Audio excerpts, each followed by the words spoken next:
يا أيها المزمل قم الليل إلا قليلا نصفه أو انقص منه قليلا أو زد عليه ورتل القرآن ترتيلا إنا سنلقي عليك قولا ثقيلا. قال عليه الصلاة والسلام نعم الرجل عبد الله لو كان يصلي من الليل.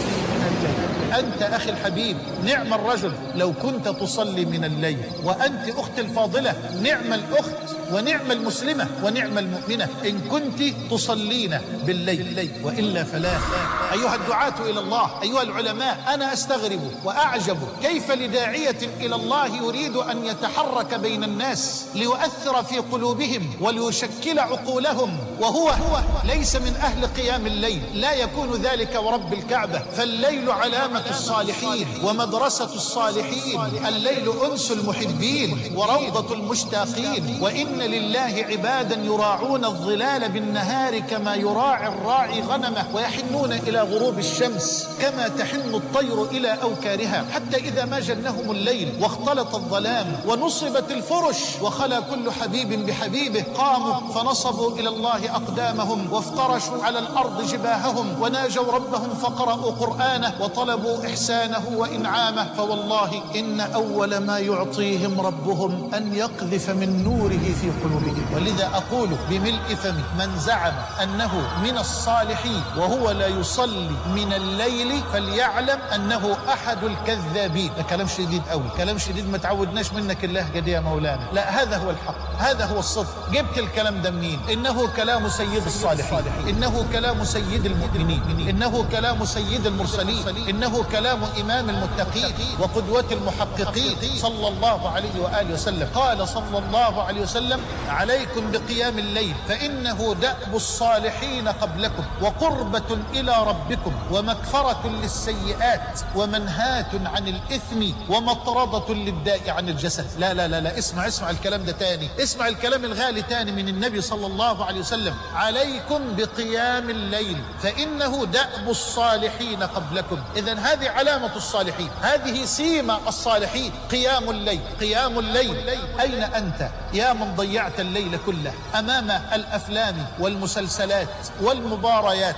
أين أنت يا من ضيعت الليل كله بالتنقل أمام الشاشات والفضائيات ولم تركعي لرب الأرض والسماوات ركعات ولم تفتحي كتاب الله جل وعلا، بل ولا حتى كتابا من كتب أهل العلم كما كان يفعل الإمام مالك رحمه الله، يقيم الليل بالفريضة أي بطلب العلم، فإذا كان وقت السحر قام فصلى ما شاء الله له أن يصلي، فيجمع بين قيام الليل بالفرض والنفل معا. هذا فهم آتاه الله عز وجل الإمام، وذلك فضل الله يؤتيه من يشاء، والله ذو الفضل العظيم. هيا عاهد ربك الآن أيها الصالح، عاهدي ربك الآن أيتها الصالحة على قيام الليل ساعة قبل الفجر بساعة. اضبط ساعة الوقت، اضبط المنبه قبل الفجر بساعة، أو على الأقل إن لم تستطع أن تقيم ساعة قبل الفجر فأقم هذه الساعة بعد العشاء مباشرة. ينفع يا مولانا ويبقى قيام ليل؟ أيوة ينفع ويبقى قيام ليل، أيوة حتى لو ما نمتش، ولا دليل. وأعي ما أقول بإذن الله عند من يقول بخلاف ذلك. يبدأ بفضل الله قيامك لليل بعد انتهائك من صلاة العشاء مباشرة. أما إن كنت تسألني عن الأفضل فلا شك ولا ريب ولا خلاف بين أهل العلم أن أفضل صلاة الليل هي صلاة الثلث الأخير من الليل الذي يتنزل فيه الحق تبارك وتعالى تنزلا يليق بكماله وجلاله ليقول أنا الملك أنا الملك، من ذا الذي يدعوني فأستجيب له، من ذا الذي يسألني فأعطيه، من ذا الذي يستغفرني فأغفر له، فلا يزال كذلك حتى يضيء الفجر. فأفضل أوقات القيام الثلث الأخير، لكن إن لم تستطع أن تقيم الليل في آخره في الثلث الأخير فقف ساعة لله جل وعلا في أول الليل قبل أن تنام. قم بين يدي الله ساعة وارفع أكف الضراعة إليه. فما أحوجنا إلى هذه السهام التي لا تتوقف أبدا.